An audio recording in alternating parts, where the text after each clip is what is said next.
Meus queridos, que a paz do nosso Senhor e Salvador Jesus Cristo, que excede todo entendimento, esteja com você. Estamos aqui mais uma vez para passarmos a nossa lição da Escola Bíblica Dominical, lição de 6 de junho de 2021, que tem como título o Ministério de Mestre ou Doutor. Tem o nosso textuário, de modo que, tendo diferentes dons, segundo a graça que nos é dada, se a ensinar, haja dedicação ao ensino, Romanos capítulo 12, versículos 6 e 7. E nossa verdade prática, os vocacionados por Deus para o ministério de ensino são por Ele chamados para edificar a Igreja de Cristo.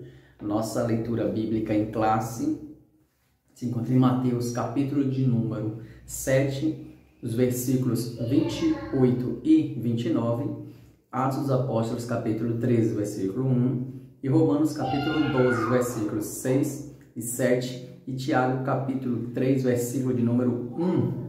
É importantíssimo que os irmãos também possam fazer esta leitura bíblica em classe. Vamos dar aquele giro. Isto. Glória a Jesus.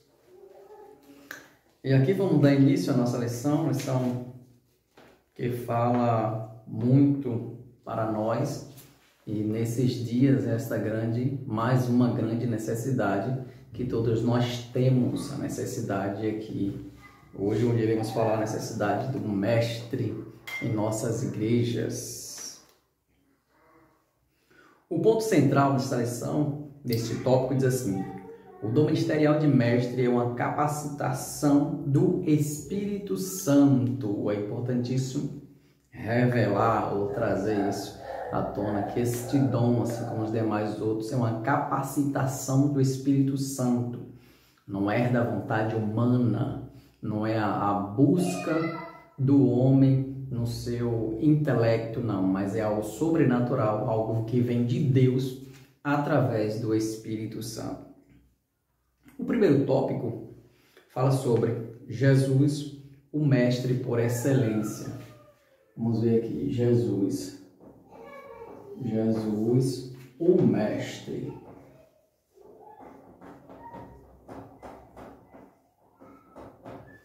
Jesus, o mestre. O nosso Senhor Jesus é um mestre por excelência.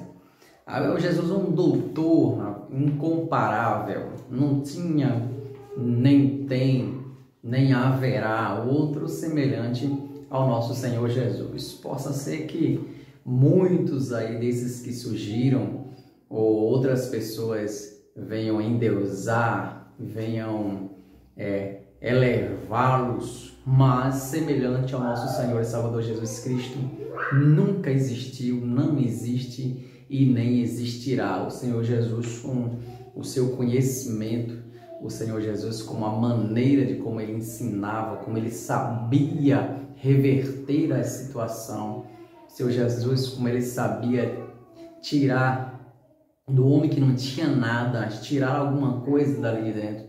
Ele sabia confortar aquele que estava triste, ele sabia trazer alegria àqueles que estavam bem cabisbaixos, tornar-se acreditar no homem, acreditar na pessoa, através do Espírito Santo. O Senhor Jesus, ele é um mestre incomparável, não tem como a gente se comparar a outras pessoas. Muitos aí são idolatrados, muitos filósofos, muitos pensadores, muitos cientistas são idolatrados, mas o Senhor Jesus, que é o grande mestre e o grande doutor.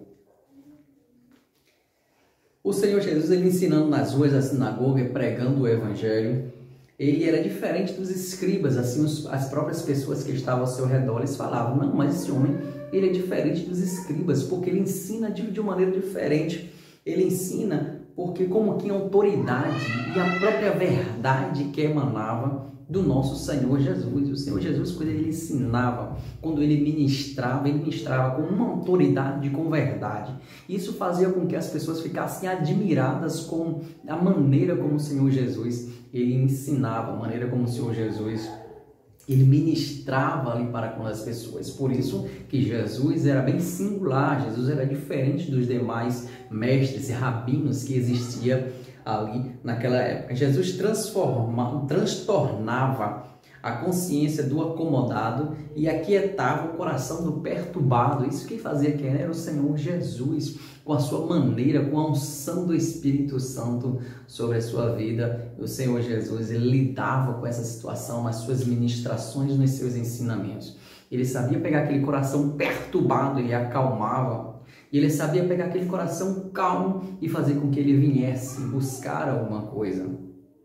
Ele transtornava a consciência do acomodado. A consciência, ele fazia com que eles viessem a mudar de posição. Então, quem fazia isso? O nosso Senhor e Salvador Jesus Cristo, naquele período aqui, como traz a nossa lição, e também nos nossos dias atuais. O segundo subtópico fala sobre o Mestre Divino. Jesus, ali, em visita a Jesus, um mestre da lei chamado Nicodemos, educado nas melhores escolas religiosas, era conhecedor das escrituras hebraicas. Ele, quando viu Jesus, ele afirmou que o Nazareno não podia fazer o que fazia se Deus não tivesse com ele. Então, Nicodemos, um homem bem instruído, um homem bem conhecido, um homem que sabia a língua hebraica, o homem que sabia interpretar, o conhecedor, debatedor da lei. Mesmo assim, ele, com essa experiência toda que ele tinha, ele percebeu em Jesus que Jesus tinha algo diferente. Ele percebeu de Jesus uma superioridade. Ele percebeu que o nosso Senhor Jesus Cristo, como o Senhor Jesus Cristo falava, como Jesus Cristo ele ministrava ali, era bem diferente. E ele chegou à conclusão de que, não, na verdade, este homem aí é diferente. Este homem não tem como uma pessoa comum fazer algo como ou igual ao que esse homem faz, o Nazareno. O Senhor Jesus, ele percebeu então que ele só poderia fazer tais coisas se Deus estivesse com ele. E isso foi uma realidade. A deidade do Senhor Jesus é incontestável, que o Senhor Jesus, ele tinha sua natureza humana, sua natureza divina. O segundo subtópico fala sobre o mestre da humildade. E Jesus, na sua grande excelência, Jesus, as pessoas quando viam Jesus, todos iam ao encontro do Senhor Jesus para ouvir os ensinamentos do Senhor, para estar próximo do Senhor, porque as palavras do Senhor confortavam os corações. A palavra do Senhor, ela chegava até o coração, ela chegava até o íntimo, ali na divisão da alma e do espírito, das juntas e medulas. A palavra do Senhor, ela penetrava ali no coração das pessoas. É por isso que todos queriam estar junto de Jesus, porque eram palavras diferentes, palavras que traziam vidas, palavras até que chocavam muitas pessoas por causa dos seus pecados, mas na mesma hora vinha um arrependimento. As pessoas reconheciam a verdade em Jesus, mesmo não aceitando, mas reconheciam a verdade no nosso Senhor Jesus.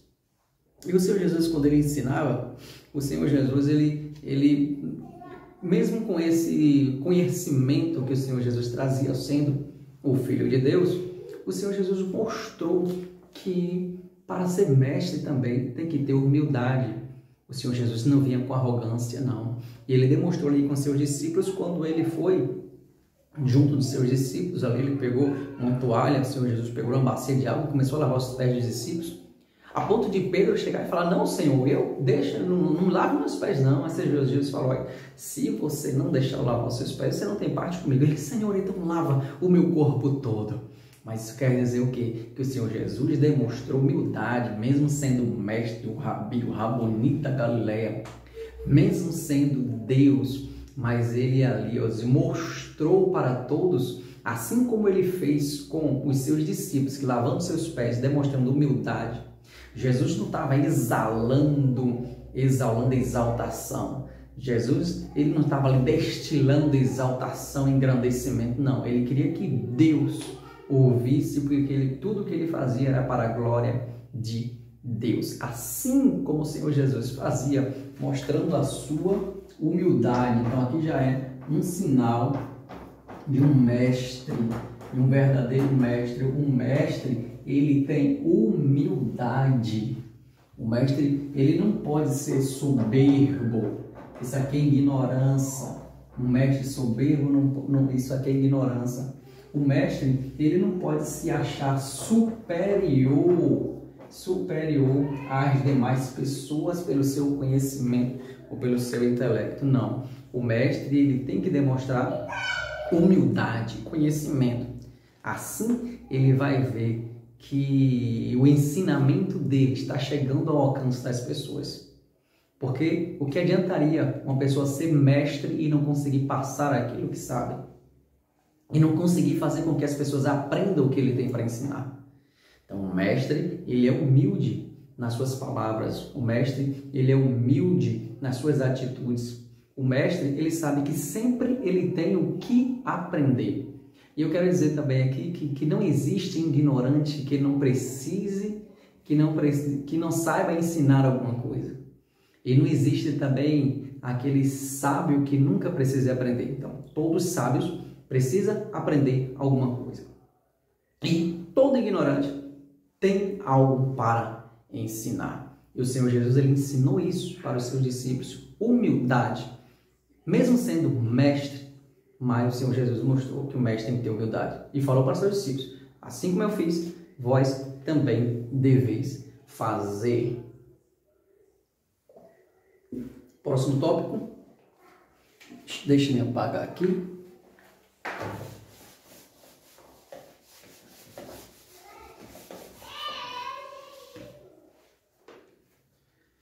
O ensino das Escrituras na igreja do primeiro século. Uma ordem de Jesus. Antes de o Senhor Jesus ascender os céus, Jesus ensinou aos seus discípulos todo o caminho que o Senhor Jesus fez com seus discípulos. Jesus ensinou, e antes de ele subir aos céus, ser assunto aos céus, ele falou: ide por todo mundo pregar o evangelho a toda criatura. E ele disse: olha, ensinai em todas as nações, batizando em nome do Pai, do Filho e do Espírito Santo. Então, este ensinar que o Senhor Jesus falou foi para que as pessoas também viessem ter conhecimento do Senhor Jesus, conhecimento do Evangelho, conhecimento das verdades bíblicas. E quem que traz este conhecimento das verdades bíblicas? O mestre. O mestre, ele que ensina, ele que se debruça em aprender aquilo que Jesus ensinou, para que ele venha passar da mesma forma como Jesus ensinou, e os discípulos aprenderam, os discípulos agora também devem passar e fazer discípulos. Aqui em Atos capítulo 2, a gente pode ver ali após a descida do Espírito Santo, Pedro com seu verdadeiro ensino, preferido no poder do Espírito Santo, tendo vista a plena edificação da igreja na palavra do Senhor Jesus, através do Espírito Santo, dotou alguns dos seus servos com dom ministerial de mestre ou doutor. Esse dom é uma capacitação sobrenatural do Espírito. Isso não significa, porém, que devemos descuidar da nossa formação intelectual, pois o preparo para o ensino, para a capacidade de aprender, para posteriormente ensinar. É claro que o Senhor Jesus, ele capacita o mestre para que ele venha ensinar. Mas isso não quer dizer que eu nunca devo ler um livro. Mas isso não quer dizer que eu não devo estudar. Sim, eu tenho que fazer a minha parte. Até onde eu posso ir, eu vou. Mas o dom ministerial, quem dá é o Senhor. A revelação, quem dá é Deus. Muitos ainda têm pensado que eu vou esperar só Jesus me dar o dom que para mim tá bom. Não, eu preciso ler, eu preciso estudar, eu preciso entender, eu preciso compreender. E aquilo que os nossos olhos estão fechados, não conseguem enxergar, e vem a presença do Espírito Santo e nos ilumina.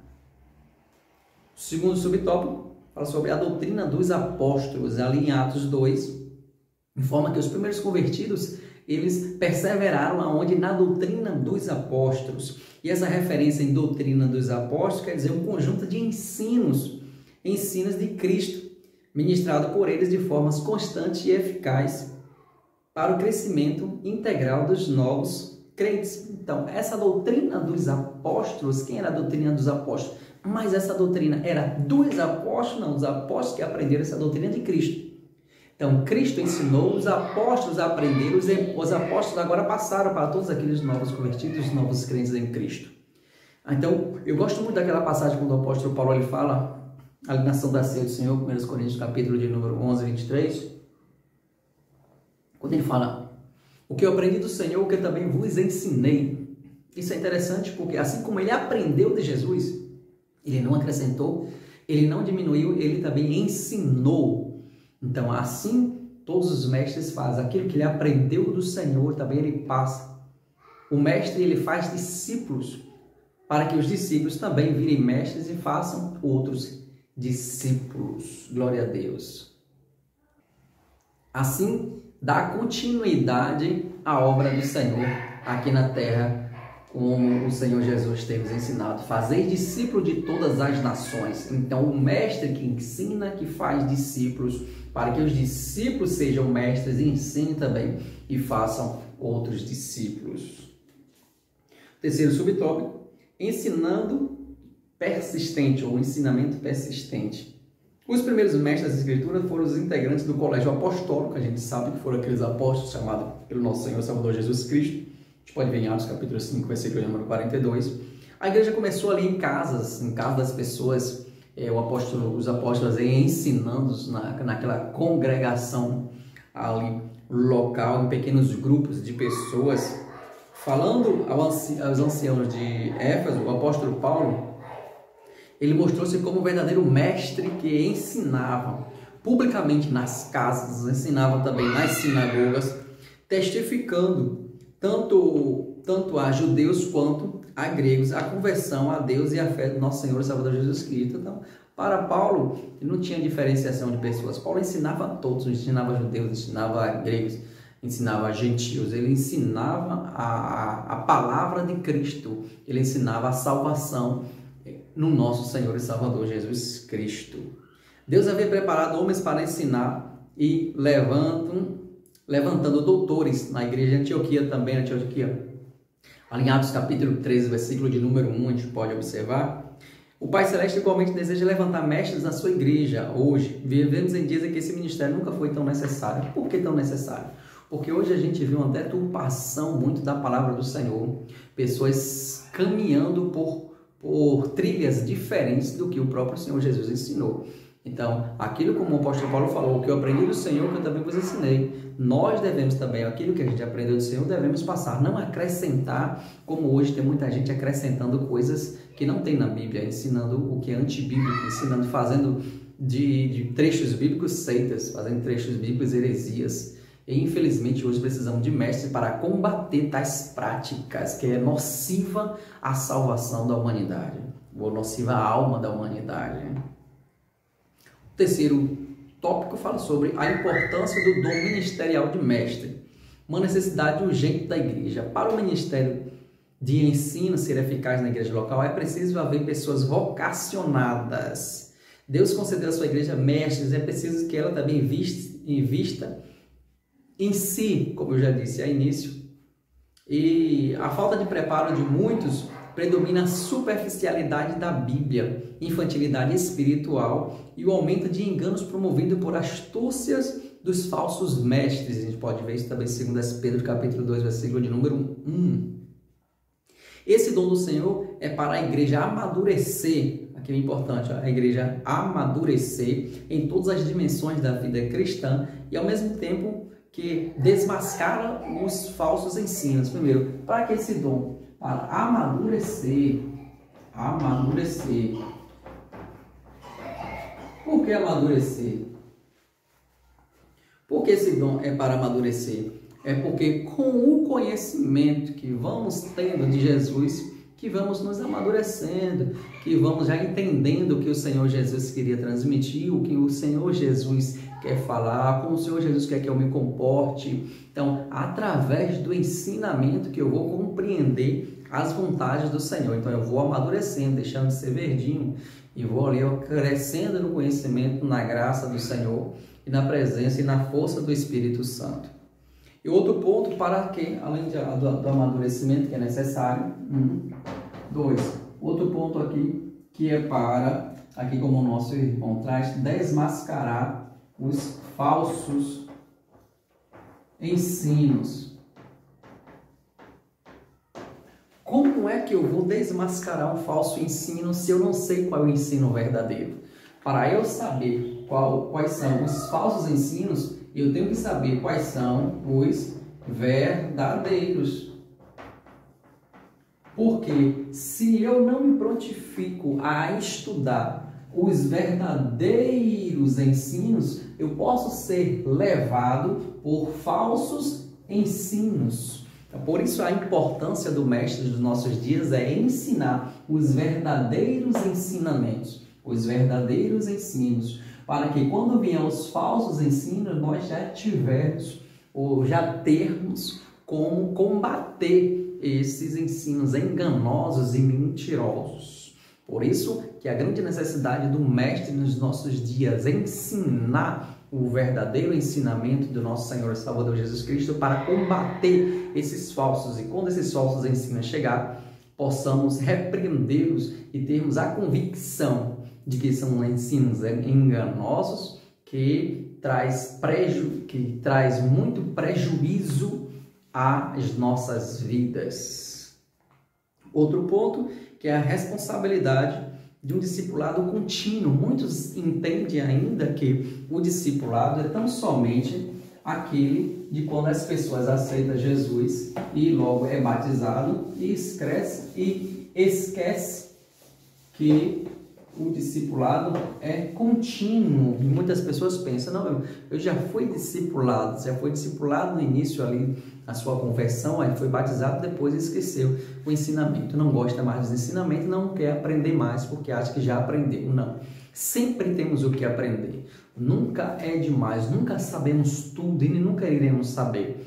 Por isso que o aprendizado, o discípulo, quando aprende do mestre ou quando recebe os aprendizados do mestre, então esses ensinamentos são contínuos.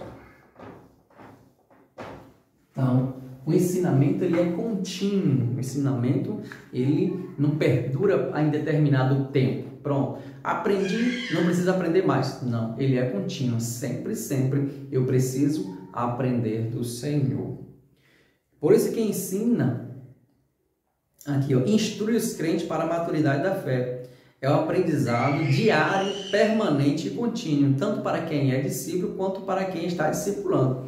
Então, esse ensinamento contínuo é para discípulo,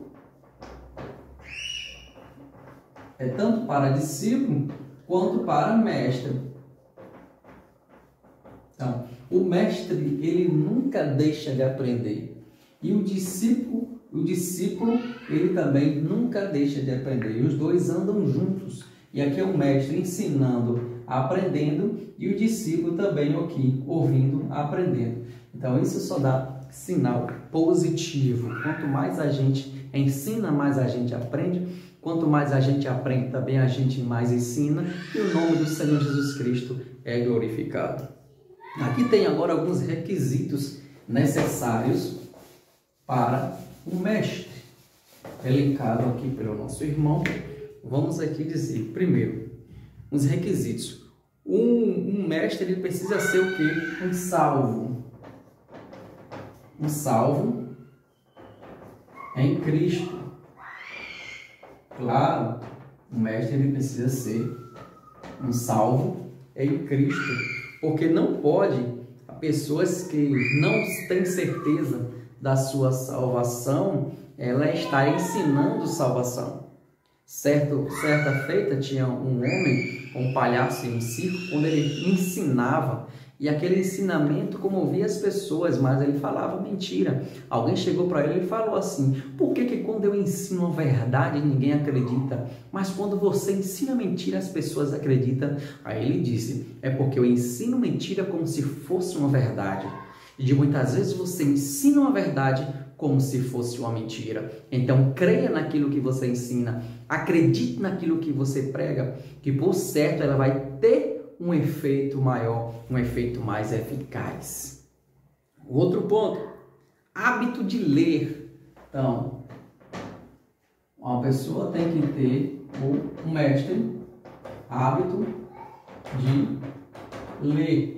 Aí muita gente vai pensar assim: eu não tenho hábito de ler não. Como é que nós vamos ensinar aquilo que nós não lemos? Como é que eu preciso falar de Cristo se eu não sei a história de Cristo? Como é que eu vou falar da Bíblia se eu não leio a Bíblia? Então eu preciso ler. E também não é só se fechar na Bíblia Sagrada. Claro, a Bíblia Sagrada é a principal. A Bíblia Sagrada, ela é indispensável. Mas os demais livros que nós devemos estudar também agregam no nosso conhecimento e no nosso aprendizado. Então, o hábito de leitura, ela tem que ser, assim como era com os apóstolos, que eles liam, eles tinham conhecimento e nós também devemos aprender. O segundo ponto, um preparo intelectual. Aqui também traz aqui, preparo intelectual. Esse preparo intelectual, como traz aqui o nosso irmão, a cultura do mundo e da Bíblia são diferentes do nosso. Por isso, o mestre deve compreender o mundo da Bíblia, para não fazer apelações fantasiosas, apresentada como a exposição da palavra de Deus. Então, eu preciso conhecer o contexto da Bíblia, eu preciso conhecer o seu período histórico que foi escrito. E o nosso mundo nos dias de hoje é uma cultura diferente, uma época diferente. Então tem certas coisas que eu não posso pegar da Bíblia naquele período e trazer para os dias, dizer que, olha, assim como foi naquele dia ali, tem que ser nos dias de hoje. Não. Eu tenho que pegar assim, as verdades, as doutrinas bíblicas que não mudam naqueles dias e trazer para o dia de hoje. Mas tem muitos usos e costumes que serviam só para aqueles dias. Muitos rituais religiosos que só serviam para aqueles dias eu não posso trazer para os nossos dias.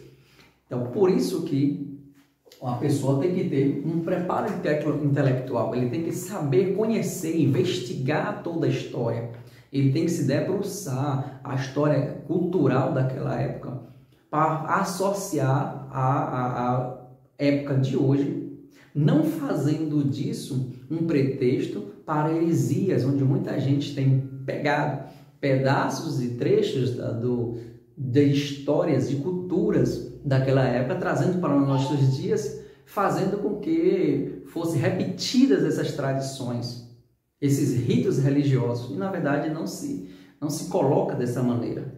Temos que conhecer a história e temos que aplicar para os nossos dias atuais, sem fugir do contexto da realidade. Outro ponto que traz aqui é um coração em chamas. Aqui, ó. O quadro, coração em chamas. Mas o que é o coração em chamas? Aqui ele traz a história de um homem chamado Martin Jones, que dizia que a verdadeira pregação era teologia e fogo. É a vontade de Deus que o vocacionado do ensino utilize os avanços das ciências bíblicas para pregar a palavra de Deus na força do Espírito Santo. Precisamos alcançar as mentes e os corações dos nossos dias. Então, todo intelecto agrega, mas se não tiver a presença do Espírito Santo, nada vale. Eu costumo dizer também que todo tipo de conhecimento ela é bom para as nossas vidas, mas todo aquele conhecimento que nega a cruz de Cristo, ela é nociva às nossas almas. Mas devemos aprender, reter o bem. E para que possamos ensinar, devemos ter esse coração em chamas. É um coração cheio da presença de Deus, cheio do Espírito Santo, porque é Ele que nos impulsiona a ter sede pelas almas, a fim de que as almas se rendam aos pés de Jesus. E só quem faz isso é o amor de Deus derramado em nossos corações. Então, que venhamos ter mentes voltadas pela palavra do Senhor, o coração em chamas para pregar as verdades, as boas novas de Cristo para a salvação de toda a humanidade. Que Deus nos abençoe, que Deus nos guarde, que Deus nos proteja. Você que é mestre, você aí que ensina, você quem sabe, mas ninguém me chama de mestre, eu não sou mestre, mas você ensina aí alguém. Eu tenho certeza que Deus te usa, que o Espírito Santo te usa para que você possa contribuir para o reino de Deus. Que Deus nos abençoe, que Deus nos ajude, nos dê sabedoria, nos dê entendimento, graça. Que Jesus nos conceda este dom, também mais um dom de mestre nas nossas igrejas, para que possamos contribuir ali para o crescimento do reino de Deus e o nome do Senhor ser glorificado. Que Deus nos abençoe. Se puder, se inscreva no canal, compartilhe, para que o nome do Senhor continue sendo glorificado em nossas vidas. Nos ajude também a oração, ora por mim, por minha família, porque somos carentes das vossas orações. Que Deus nos abençoe, em nome do Senhor Jesus. Amém.